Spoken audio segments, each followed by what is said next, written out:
Sports, brought to you by Cicino's Pizzeria. Jim, Big weekend. big weekend. The biggest, right? March Madness officially in full effect locally here for sectional finals.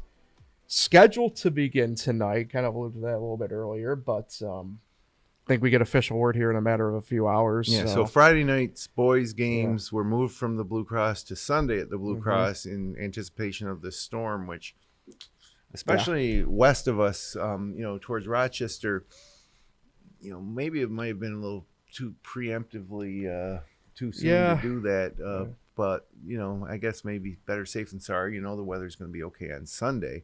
But the girls at Rush-Henrietta, as of this 9:25 this morning, they're still scheduled to go on tonight. And we've heard that they're planning on making the final decision around noon. But, what do you think? They're going to be playing tonight? I think at this point, it's tough. I think the only part I kind of struggle with in a way is how can you do one but not the other in that scenario. But boys and girls are, just so people know, they're totally different tournament committees and locations and really totally separate events. But they are both in Rochester, Rush-Henrietta in the Blue Cross Arena, and the boys have already moved on. But so much to consider too. I don't know if Rush-Henrietta has events scheduled for the gymnasium on Sunday where they can't move it. But for now, we're going to assume that the game's going on tonight. It will happen sometime this weekend, though, because there's no time. If they were to change it tonight, it would have to happen because next week starts the state playing rounds, and there's no place to. And I know reschedule. I know off the bat, and we have at least for myself and Nate, our dive that we take a look for, down the road here. I know, like for example, the girls B playoff between the B2 and B1 champion, that's Tuesday night. Right. That's pretty much locked in. I can't imagine they'd be able to really sway it too much if they had to. And that will involve one of our local teams, either Waterloo or Palmyra, against the B2 champ. Right. And there's a lot of different factors to kind of consider, as you mentioned, right, Jim, logistically, let alone, the other scheduling implications on the back end of it. But I alluded to it, B1 girls are the first of the local teams. Number 1, Waterloo. Number 2, Palmyra. 7:30 tonight at Rush-Henrietta. Of all the games, this is the one that's obviously most intriguing to us, involving two Wayne Finger Lakes teams. Two teams, Waterloo, been dominant the past few years, back-to-back sectional titles, went to the state tournament last year, but they did lose a league game this year, and it was to Palmyra just a couple weeks ago. Right. And so now here's the rematch. They split in the regular season. 7:30 tonight at Rush-Henrietta on Finger Lakes One Radio. You and Paul have the call, but my gut instinct on this one is Waterloo's got to be 8-10 point favorites. They're probably gonna have revenge on their minds. They looked really good in the win over Mid-Lakes in the semifinals. Mid-Lakes, a team that beat Palmyra in the last game of the regular season, didn't deny Palmyra a co-share of the Finger Lakes East title. So all these dynamics, but really impressed with the way Palmyra played against Livonia. Livonia applied a lot of pressure, probably not quite as intense and effective pressure as Waterloo will provide, but Palmyra was able to take care of the ball, get the win against a tough Livonia team with a 6'1" player, Buckley, who's going to play next year at Niagara, a Division I school. So, it's very intriguing, and if I was putting a line together, I'd say Waterloo minus 8-point favorites, but Dan Harris is going to have a plan. These teams are familiar with each other. What's your take? Well, it's kind of like one of those games where we've had a few of these games so far build up in sectional where it's the rubber match of the season series. These teams split in the regular season, and the most important game 3 that you could have in a season series. This one may be more important than all the others because it is for the sectional title. I agree. I think Palmyra will keep it tight for the most part, but I think Waterloo, in the end, kind of shark in the water with blood, if you will. Yeah. I think. I don't know if it's so much like revenge, if you will, but the fact that the biggest prize you can get up to this point on the line, and you go out and kind of make that statement if you're, Waterloo, if you will, that I think you're Waterloo still has us. a return to the state tournament on their minds. Right. I think you take one game at a time. I don't know if Palmac ever was looking ahead that far. But yeah, it could all end tonight for Waterloo.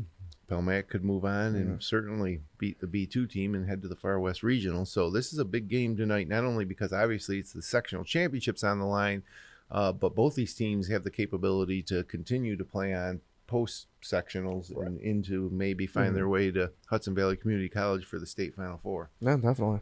Nate, what's your take on this one? You've seen a lot of both these teams.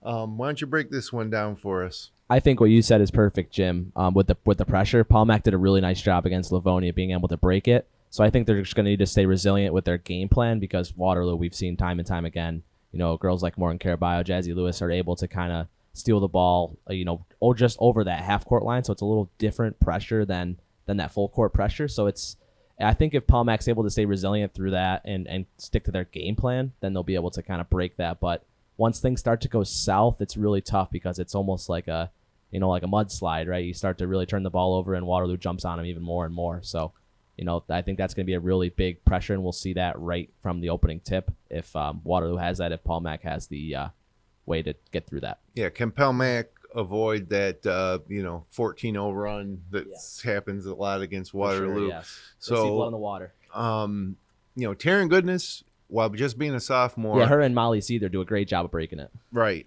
and it can come back to bite Waterloo too with that pressure, because if you get it past that half court area, now you generally will have a 2-on-1 break at that point. We've seen it before. We saw even Mid Lakes in the semifinal when they were able to beat the pressure. It creates a 2-on-1 situation, but they're also closing from behind, and you're not out of the woods yet. And then if you miss in that situation, Waterloo's coming right back the other way. But if you can handle that pressure, there's scoring opportunities. Then the other intangible is that Waterloo probably shoots more three-pointers than any team in Section 5 girls basketball. Yeah, and Waterloo's just so quick, too. Right. Like, whenever they get the ball, they're down the court, especially when they can move it up the sides with, Caraballo and stuff like that. So that's just really big, and that pressure is just so different to me. It seems like I like that term you use, Jim. You seem like you're out of the woods when you get over half court, but you're not.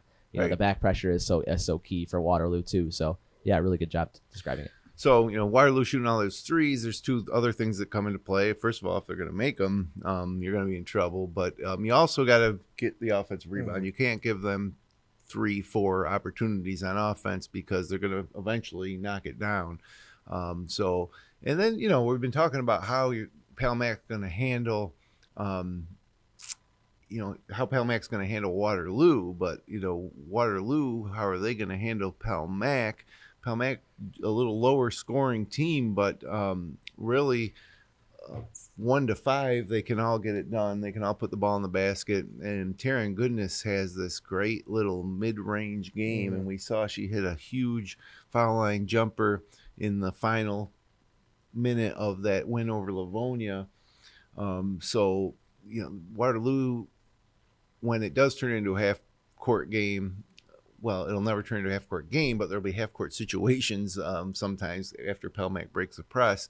Are they going to be able to prevent Palmac from scoring in those situations too? So really highly intriguing game. You can listen to it live on Finger Lakes One Radio tonight at 7:30. Also, keep an eye on our homepage at Finger Lakes One. If there is any scheduling changes, we'll be the first to let you know. But as of right now, that game's on tonight despite the weather. And that would be the only game tonight, correct? Correct. Now let's move into Saturday, which one of my favorite things, breakfast at the Big House. Yeah. So big matchup there. B1 boys, top seed Batavia, second seed Newark, 9 a.m. We'll be there for that as well, me and Nate. But this is a really intriguing matchup. This is to me, you talk about like what, if there was a spur or something. I mean, this is a pick to me, in all honesty. If Newark comes out the way they played against Waterloo on Wednesday, they're gonna give Batavia everything they got and probably then some. This is an interesting Batavia team. Again, myself and Nate, when we got there, able to watch them a little bit while we were setting up and everything for the game that prior. And Batavia's got a couple really good guys. The one that sticks out to me, and he actually got hurt. I don't know what his full status here is a kid by the name of Sawyer Silverling. Yep. He was able to come back in for a couple minutes and got a bucket, but they have a lot of quick. They're very similar, I think, to Newark in a sense that they're athletic, quick. You know, They got a legendary head coach in Buddy Brasky. Yep. And you know, he was filing guys in and out of that game pretty well. Yep. In terms of substitution. So this game, although maybe not, you know, Wayne Finger Lakes teams going at it. This is a very intriguing matchup if you're just like a pure like basketball fan, even just the styles of play match up. I think these teams match up. This is for the first game tomorrow morning. This is quite the clash. Yeah, and both programs aren't strangers to playing in the Blue Cross. Newark is top 5 winningest in terms of sectional title programs in Section 5, but none of the players on this team have been there. It's been a few years, and there's always that aspect of getting into the comfort zone inside that big arena. They always talk about the shooting. You know, it's a cavernous, so there's a backdrop behind the baskets, and it's just a different feel. So always in these Blue Cross games, it seems like the team that seems to find that comfort zone first has a good advantage, and it's tough to find your comfort zone when you're playing a game of this magnitude at 9 a.m. I mean, you're showing up to the probably Blue Cross Arena 7:30 in the morning. You know, you have to plan it out different than you would any other game that you've played so far this year in terms of, okay, we're going to get up, we're going to eat, you know, now we're going to, your whole schedule is different. So, you know, once that ball is thrown in the air, the team that is gotten themselves ready and gets to that comfort zone sooner is going to have a huge advantage, in my opinion. It's just not easy, a 9 a.m. game, but it is really exciting because, you know, there's going to be a lot of folks with interest in that game waking up, having a cup of coffee, tuning into your broadcast on fingerlakes1.com radio, and we'll have a sectional championship before 11 a.m. Right. You know? Well, figuratively guaranteed anyway. And again, that's actually something that we were discussing off air a little bit, was the fact that, you know, we talk about the games tonight getting moved or the girls' games still on as of now, but you know, a point that you brought up, Jim, is the fact that 9 a.m. is an interesting spot with this storm as well tomorrow. Yeah, overnight is when we're expecting most of the snow. It should be worse east than west as far as the state's concerned, so that's going to help. But they're not going to be able to move this game because there just isn't time to play it. With this, like the play-in rounds scheduled for early next week, there just literally is not time in the week to make it up and still get everything in, so Section 5 can send the representatives to the Far West Regional next weekend.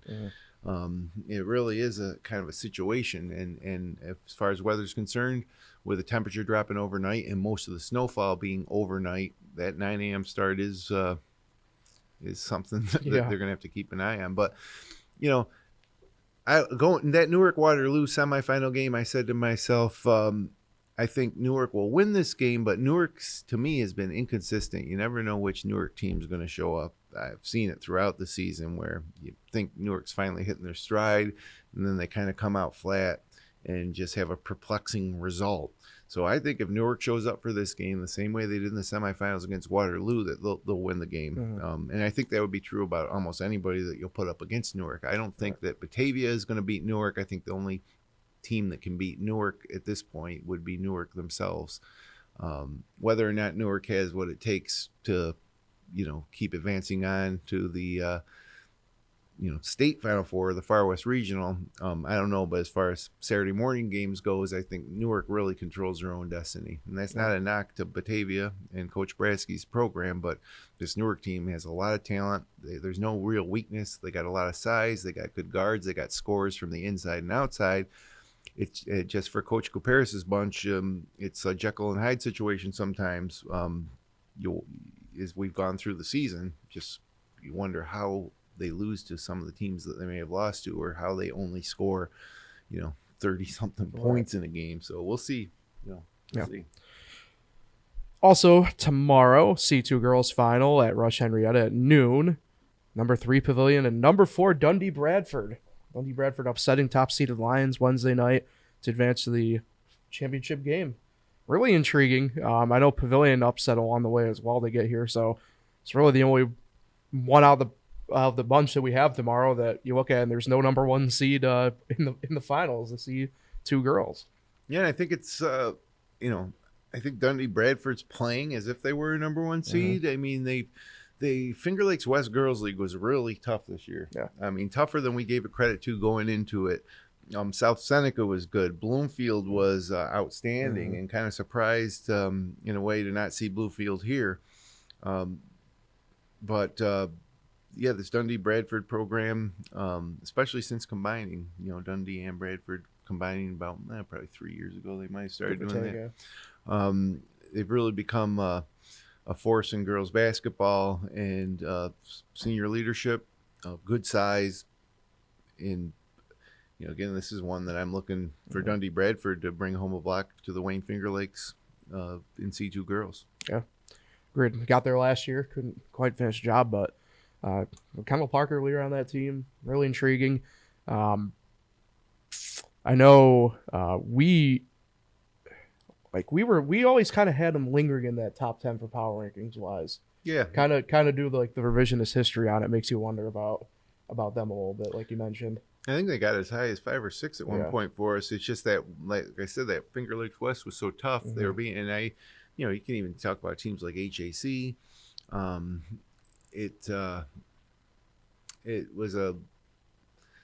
tough to evaluate how good those teams are when they're playing each other.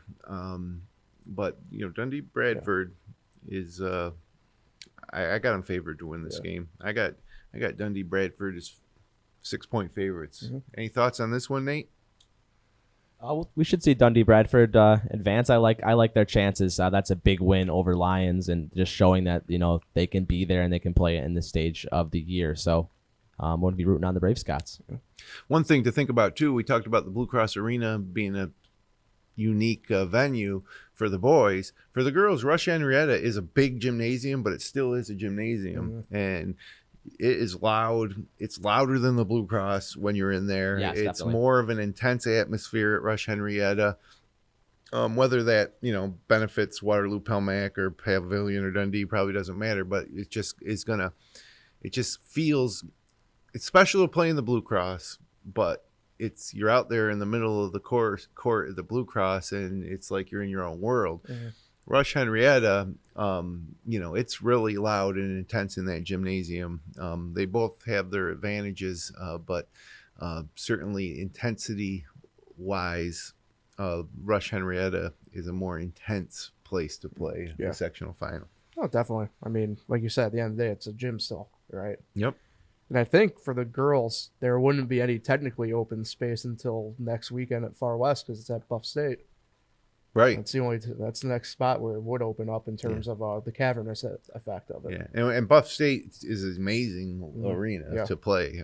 It's one of my favorite places to watch a high school basketball game. It's tighter than the Blue Cross Arena, very comfortable. It is an arena, but still more intimate, I guess. If any of these teams can get there, so the girls will be going as far as Far West, will be going to Buffalo State, and the boys will be staying locally this year. Yep. So another girls game on tap Saturday. Yeah. Hey, girls, I want to make note of these next 2 games. Pittsburgh Sutherland, the 1 seed, gets number 2 Canandaigua. That's at 4 p.m. at Rush-Henrietta. And then AA boys, top seed Victor. They've had a phenomenal year. They're taking on 6 seed Fairport. That's the nightcap, 9 p.m. at Blue Cross Arena tomorrow night. Yeah, that's always a big time atmosphere for the AA boys at the Blue Cross. Late start though. When they say 9 p.m., that's only and that's scheduled. There ain't no way. In my opinion, and being not sectional tournament wise, but knowing how tournaments kind of work, there's no way that game starts at 9 p.m. No, and there's that's what I was no just going to say, because after every one of these games, they have the award ceremonies. That it's a pretty extensive program following each classifications championship game, And that ball will not tip at 9 p.m. You'll No. be looking at more like, if you're lucky, a 9:15, I was gonna 9:20. say, But yeah. even as late as 9:45, I Yeah. could see. They try to move it along, but either way, there will be a full it's full of house you get in the Blue Cross. I wouldn't say it would be a sellout, but it'll be feel a lot more full than it will at 9 a.m. for the first game of the day. So isn't that something? The first game of the day at 9 a.m. Every 2 hours, another game up until Long day. 9 p.m. Long day for the workers that have to be there the whole time. And for fans, it's a Yeah. great opportunity to get up there. For the price of one ticket, you could sit there all day and watch all these great games. I've been up there many, many, many times, and it's such a unique day and way to spend the day if you're a high school basketball fan. But Canandaigua girls are Rush-Henrietta.